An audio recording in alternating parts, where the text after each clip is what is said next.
The Gospel of Mark, chapter 1. The beginning of the good news of Jesus Christ, Son of God.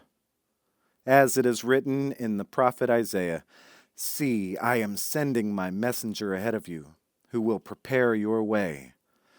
The voice of one crying out in the wilderness, "Prepare the way of the Lord, make his path straight." John the Baptizer appeared in the wilderness, proclaiming a baptism of repentance for the forgiveness of sins. And people from the whole Judean countryside and all the people of Jerusalem were going out to him, and were baptized by him in the river Jordan, confessing their sins.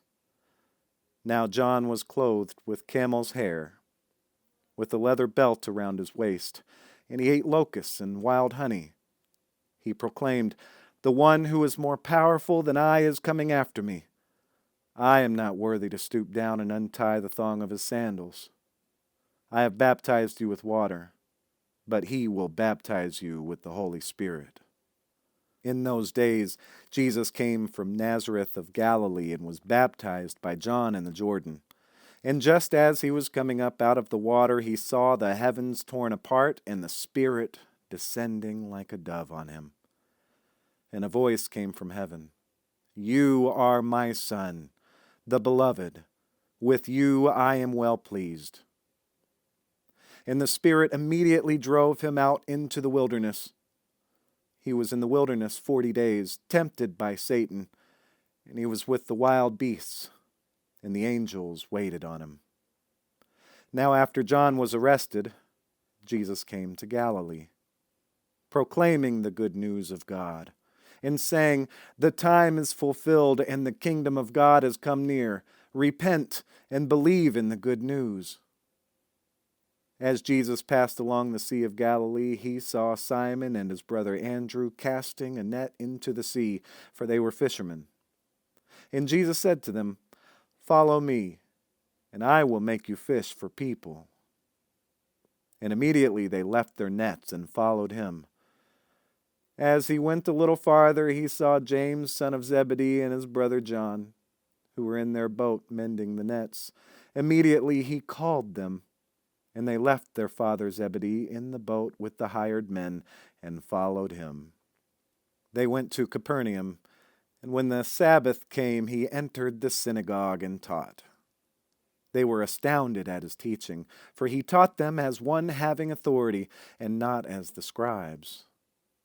Just then there was in their synagogue a man with an unclean spirit. He cried out, "What have you to do with us, Jesus of Nazareth? Have you come to destroy us? I know who you are, the Holy One of God." But Jesus rebuked him, saying, "Be silent, and come out of him." And the unclean spirit, convulsing him and crying with a loud voice, came out of him.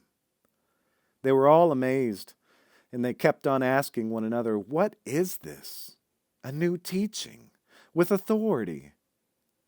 He commands even the unclean spirits, and they obey him." At once his fame began to spread throughout the surrounding region of Galilee. As soon as they left the synagogue, they entered the house of Simon and Andrew with James and John. Now Simon's mother-in-law was in bed with a fever, and they told him about her at once. He came and took her by the hand and lifted her up. Then the fever left her, and she began to serve them. That evening, at sunset, they brought to him all who were sick and possessed with demons, and the whole city was gathered around the door. He cured many who were sick with various diseases and cast out many demons. He would not permit the demons to speak because they knew him. In the morning, while it was still very dark, he got up and went out to a deserted place, and there he prayed.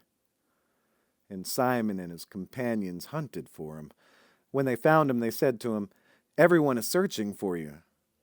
He answered, "Let us go on to the neighboring towns, so that I may proclaim the message there also, for that is what I came out to do."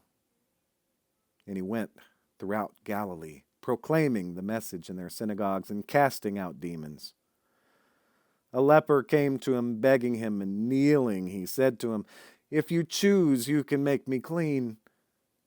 Moved with pity, Jesus stretched out his hand and touched him, and said to him, "I do choose. Be made clean." Immediately the leprosy left him, and he was made clean. After sternly warning him, he sent him away at once, saying to him, "See that you say nothing to anyone, but go, show yourself to the priest, and offer for your cleansing what Moses commanded, as a testimony to them." But he went out and began to proclaim it freely and to spread the word, so that Jesus could no longer go into a town openly, but stayed out in the country, and people came to him from every quarter.